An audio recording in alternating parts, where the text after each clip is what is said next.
Good evening. You're listening live to the Xtreme Movie Show. I'm your host, Rom. Tonight we're covering Dark Shadows Season 1, Episode 9 of the revival, the 1991 TV show that we're, again, up to 9 episodes in here out of, I think, 12. It's a nice little kind of way to do a small digest of the 1,200 plus episodes of the original Dan Curtis production from the late 60s, early 70s. And of course, I'm your host, Rob, broadcasting to you live from the Pine Hills Palace just west of Orlando, Florida. And in Central Florida, I have the young 20-something Professor Pixel somewhere near that damn mouse down south of me or whatever. But Pixel, being the only person on the planet that's seen every single episode, I know you've been very excited about all these episodes too. But I got to tell you, my initial take on this, we're rounding, of course, third base coming to home plate. It seems like it's two different Dark Shadows. It's the one where up until they an episode or two ago went back in time, and now it just seems darker and grim because this episode is not happy. It's not fun. And there's a lot of shit going on into it. It's not just one or two cute little things or phrases. It's moody. It's dark. It's extreme. I should say gothic in that sense. But overall, I like this episode. But it's definitely not a fun one too. Kind of like the last episode, I felt as well. What's your initial take on this? Yeah, last episode we had the keys coming into place, the pieces going into a way that seemed like a dark path for all involved in the House of Collinwood. And this one is just as grim. It's even more grim. I mean, you start an episode with a girl dying on a bed and then a funeral. So, I mean, there's not much, you can't get much darker than that, can you? Well, wait until the end of this episode. But before that, no, it's exactly how I said. The present, you have them caring for young Phyllis Wick, who is on the bed and she's ill. She's got a fever and it's rising. Her only prescription is more cowbell, but they can't seem to find any. But while she's muttering about a terrible tragedy, poor young Jeremiah, oh, the graveyard. We go ahead and go to the graveyard where Jeremiah in the past is being buried. You could see the entire Collins family. They're heartbroken. And that's when somebody decides to come crash on the party. Who else but Reverend Trask? I love this guy. This guy's bringing the heat, and I'm telling you, The Invaders, which was a Quinn Martin production, much like The Fugitive, and I think Cannon as well. He's terrific, and we thought of him being a bit stiff, but now we see him just being a complete asshole. And I'm telling you, the dude's face looks terrifying for just simple prosthetics. Yeah, no, and I do hate the hair though. I really do. I really hate the hair, but it works. It's like Gene Simmons kind of hair from Kiss. That's how I thought of it. The terrible circumstance is that come from this. We have Reverend Trask stealing Victoria Winters away with the bailiff, and the bailiff says, "Well, I'm sorry, Mr. Collins, but you gotta go ahead and investigate this." And things are moving pretty quickly. Barnabas goes to visit Victoria straight after, so he's seen these dark cells that the poor Reverend is just stuffing people into. Or I guess it's the jailhouse, technically. So it's not actually Reverend Trask's place as much as it is where you're going to go if you get arrested way back then. So with her in there, Barnabas pretty much says, "Listen, I can't let you out. I can't bring you back home. But Peter Bradford, you might remember Hunky Man Meat from 2 episodes ago. Hunky Man Meat, yeah. That's your term of endearment for him. He's going to help you. He's going to be your defense."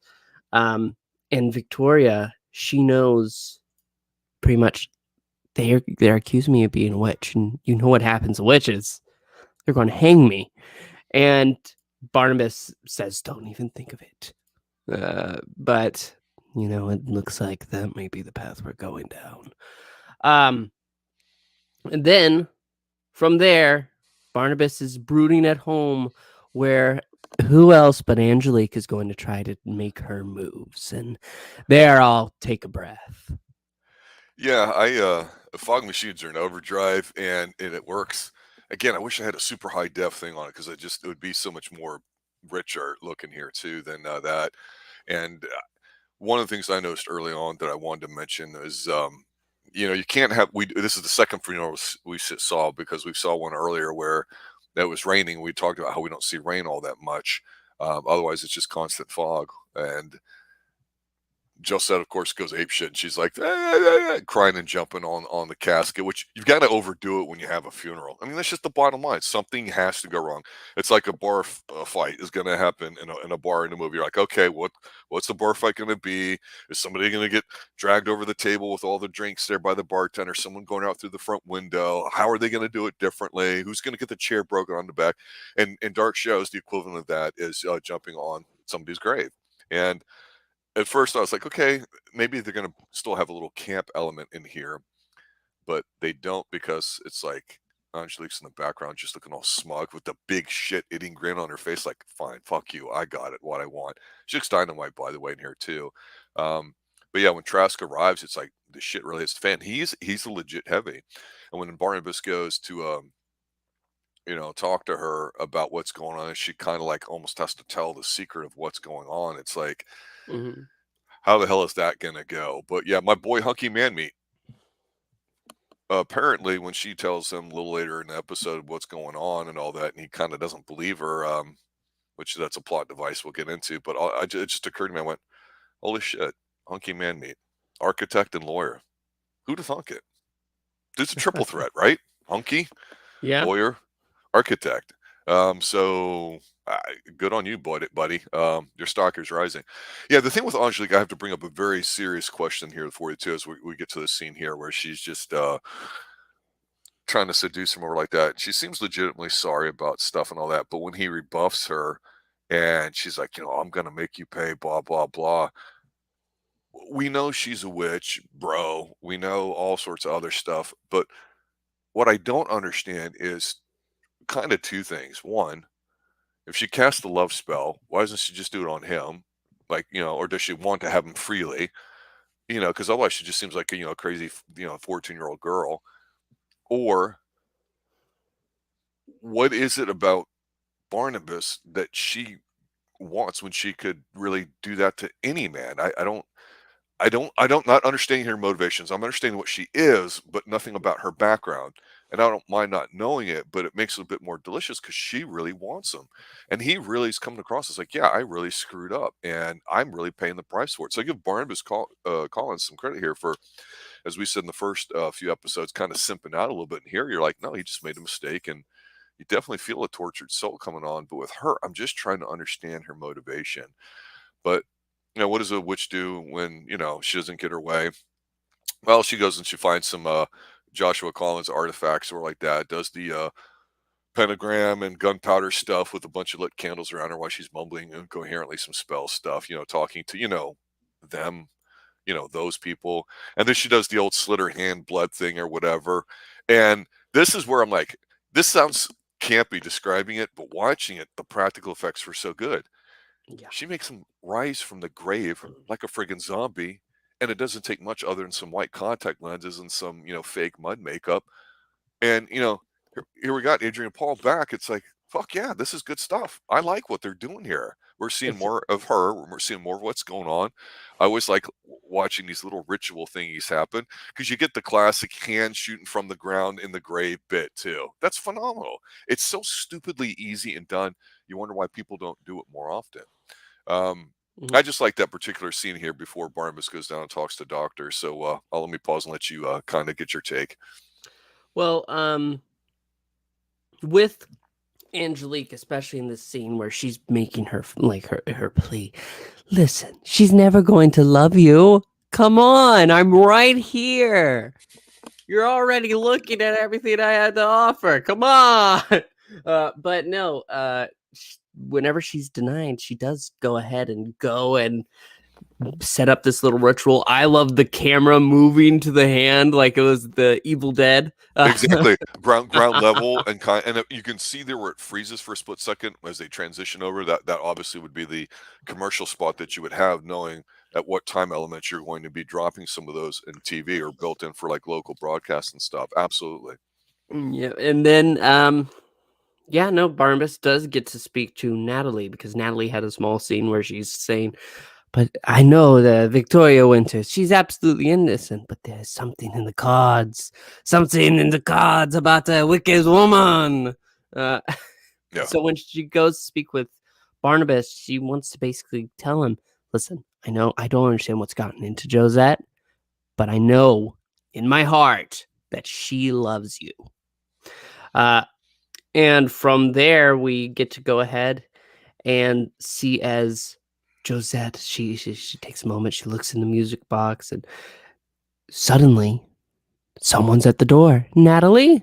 No, it's Adrian Paul, back from the dead. And the entire family gets involved after Josette screams. They all go running out there. The men tell the women, "Okay, stay behind. We'll go ahead and we'll get to it." But sadly, you have fucking Abigail. "Oh, the witch. Oh, please, Lord."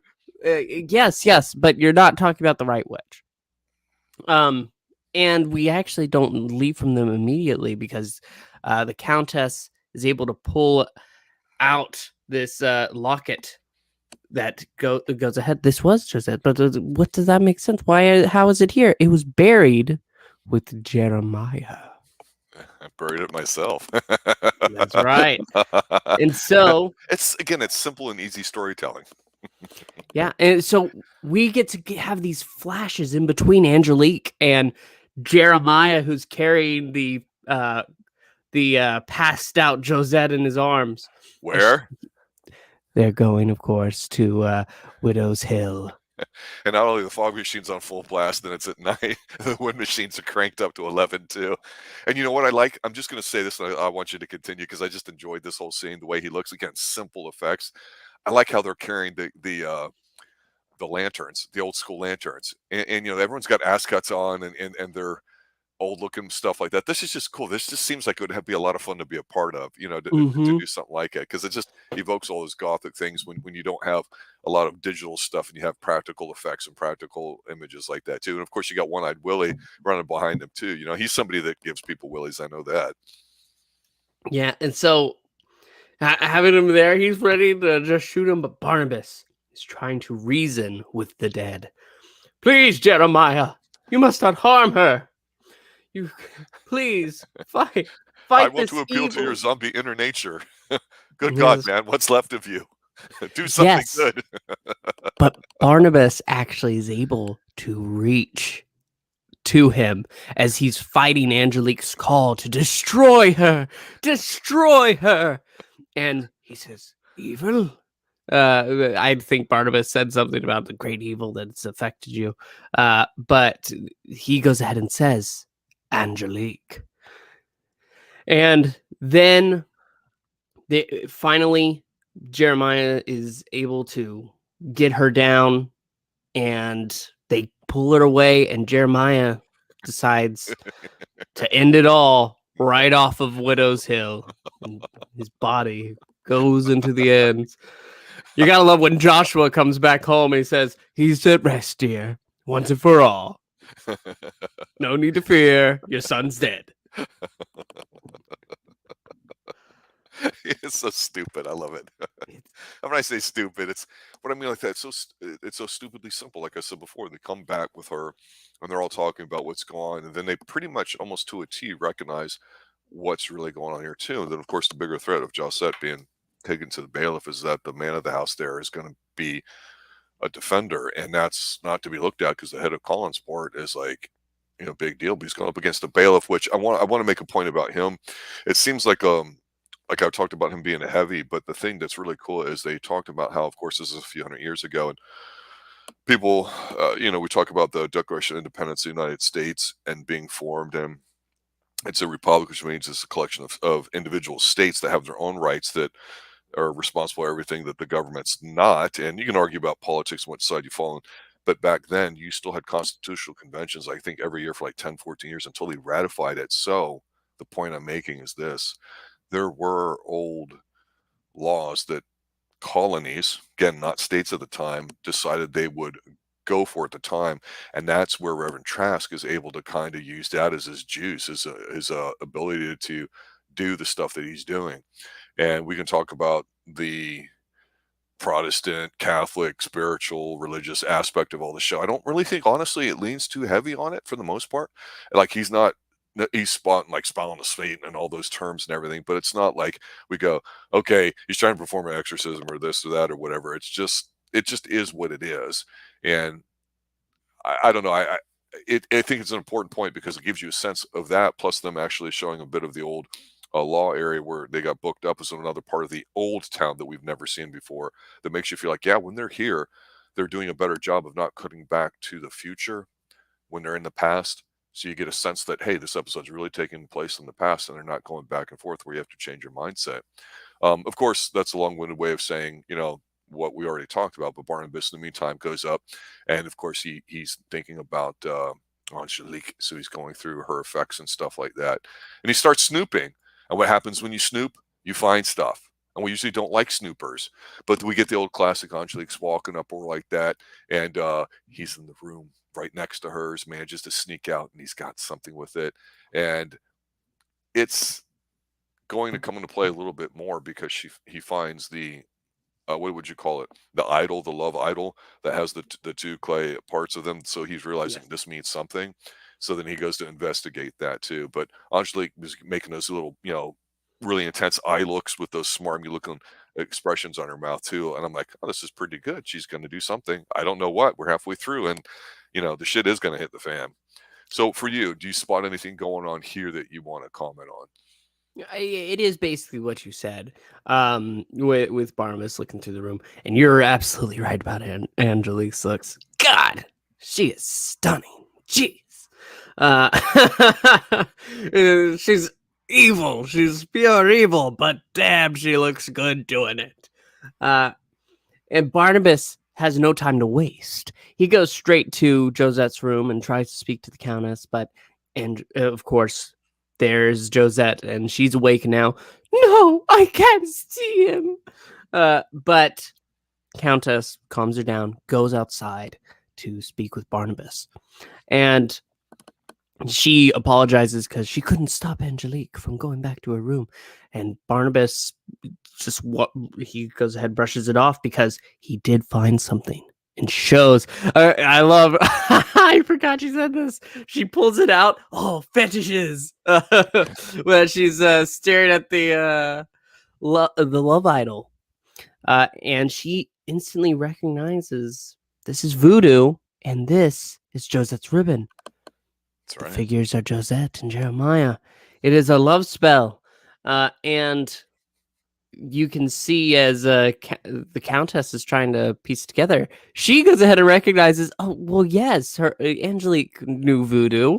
Of course, we know her mother and stuff like that. No, but she was such a devoted friend to Josette. What could have happened? Why would she do this? It did And seem like she liked her though. Yeah, I mean, even though they were both vying for his affections, I didn't feel like it's not like that scene that you always see where like the girls pretend to be friends, and when the good girl goes off, the bad girl yep, who's pretending to be her friend gives a shitty look. It was never like that. no. That's one part I did like about it. So basically, Barnabas has to admit it's because of me. Sorry, guys. But the Countess doesn't waste time with like, how could you have done this? No, she recognizes the situation for what it is right now. That Barnabas does really love Josette and all that. So she goes ahead, and Barnabas wants to demand that Angelique break the spell, because if they break it, Josette will die. So into Angelique's room he goes. He like kicks the door open. Oh man, I love it when he opens the door. Well, she's uh, she's in the middle of she's got the crazy witch eyes going on. She's getting ready to do something, lighting candles and talking, and it's Candle. like, uh-oh. Yes. Um. So Barnabas says that break the spell, break it, and Angelique is refusing and refusing until finally he's like, pulling the back of her hair, and she's like, fine. And she takes it and says that when she breaks the spell, Josette will die. This is what you're going to live with, Barnabas. This is what you're going to do. And so Barnabas actually does take it back. And he goes ahead and says that they're going to tell the bailiff. And whenever she is dead, he and Josette will dance on her grave. And that brings out the crazy in a woman. Angelique takes the knife that she has sitting on this one desk. The one she used to cut herself. Yes, the one she used to cut her hand. And she's going to basically stab Barnabas, saying, if I can't have you, no one will. And he struggles with her, flips her aside, and she crashes to the ground with the knife that stabs her. She dies there. She says that, Barnabas, I curse you.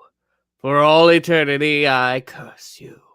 And it doesn't seem like it seems the spell's broken. Josette sits up.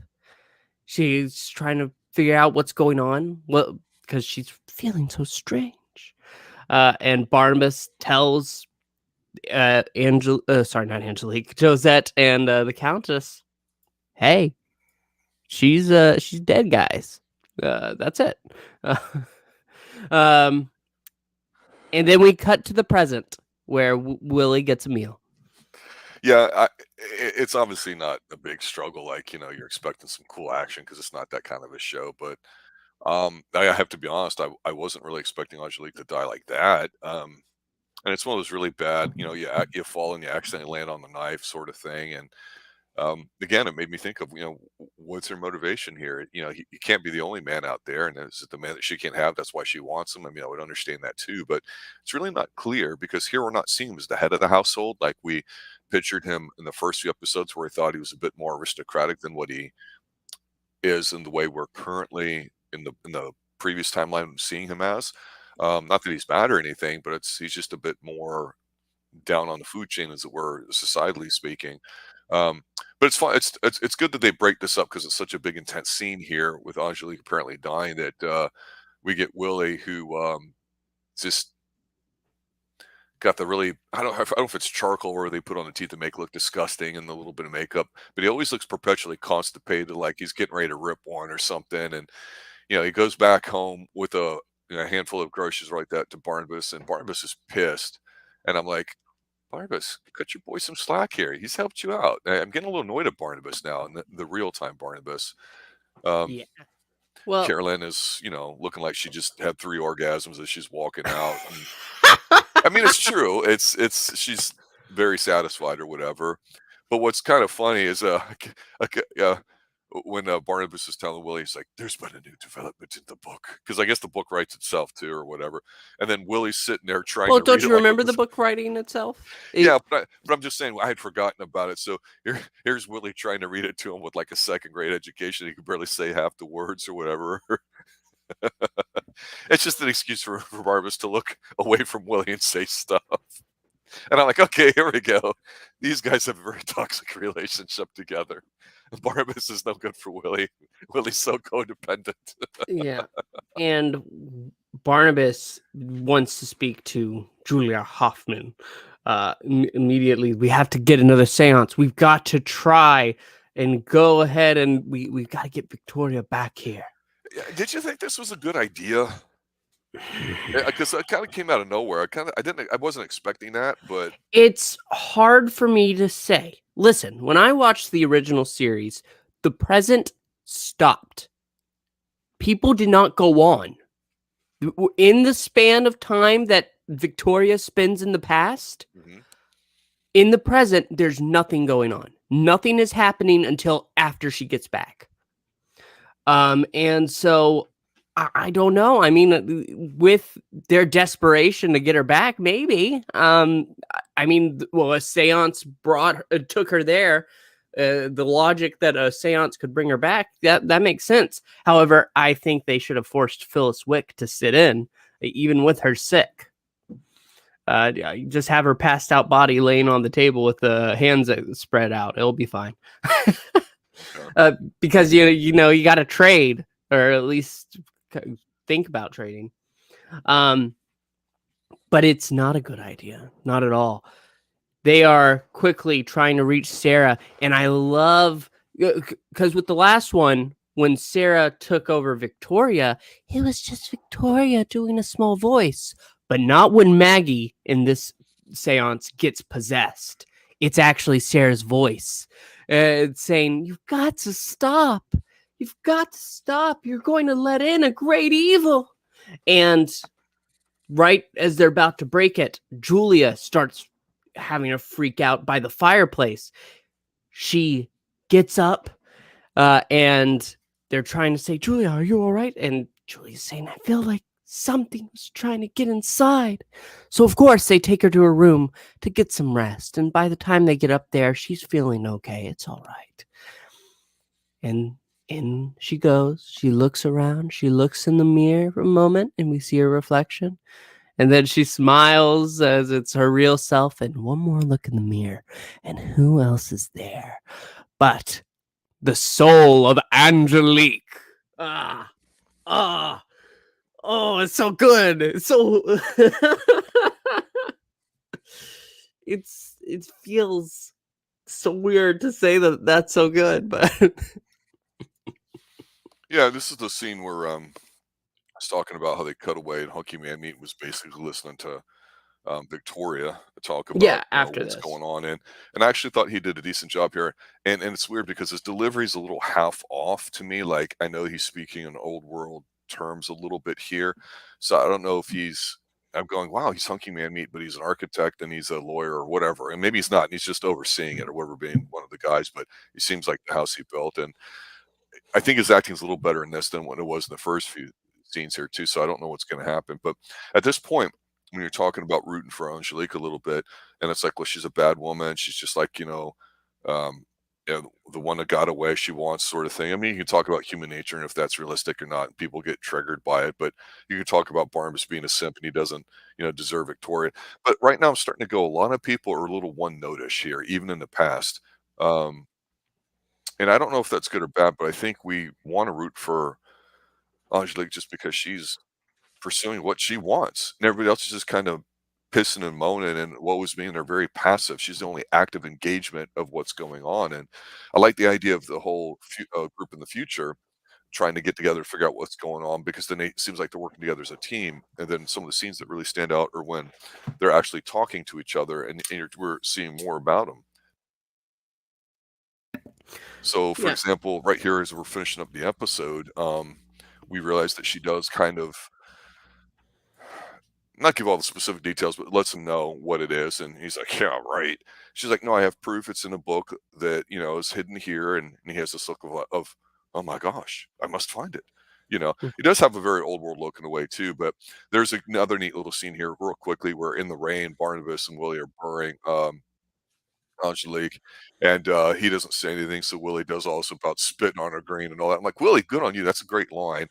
Um, and we like Willie too. I mean, we do, but pretty much the last thing is when they all get back to the house and they talk a little bit. And again, this is where I think Yeah. Ben Cross is really good because you can see the strain on his face after the ordeal that he's just been through, even though he doesn't like her. But I'm often reminded of was that Metallica early on Lightning Strikes Again, because we get really, really bad lightning effects from like a 1970s TV show like The Incredible Hulk or something and all that because we see it, so we know something's going to happen. But it's a dark and stormy night. Barnabas is soaking wet. He's taking off his clothes. I forget what those pants are called, the golfers wear that he's got. But when he gets there, we see, of course, not Victoria, but Josette in there. And of course, Which she's is cast in odd. shadow. Which Why is is it odd, odd. sir? Because when he came in, he asked where Josette was, and he's told Josette is in her room.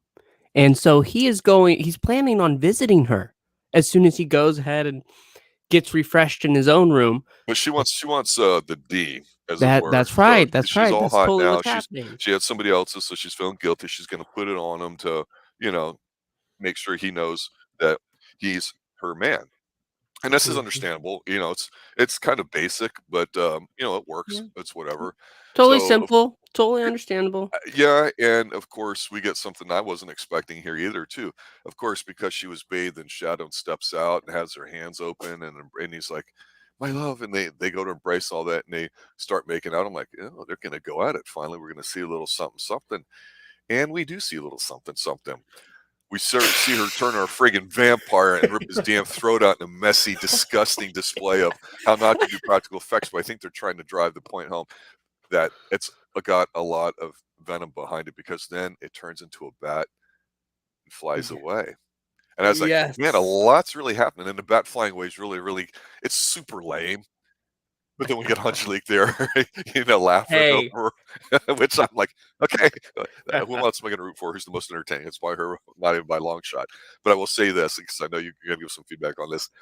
The way he looks, how pale and ashen his face is while she's doing the little spiritual kind of flyover, just rubbing the shit in and all that. I'm like, "That's good. It's entertaining. Leave on a high note. Mhm, That's what you want." mhm. But, of course, you can't leave without some heartbreak.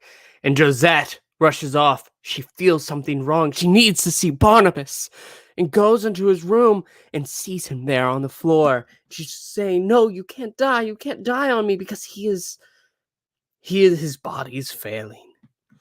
And he promises that he'll love her forever and dies right there as Josette is screaming no.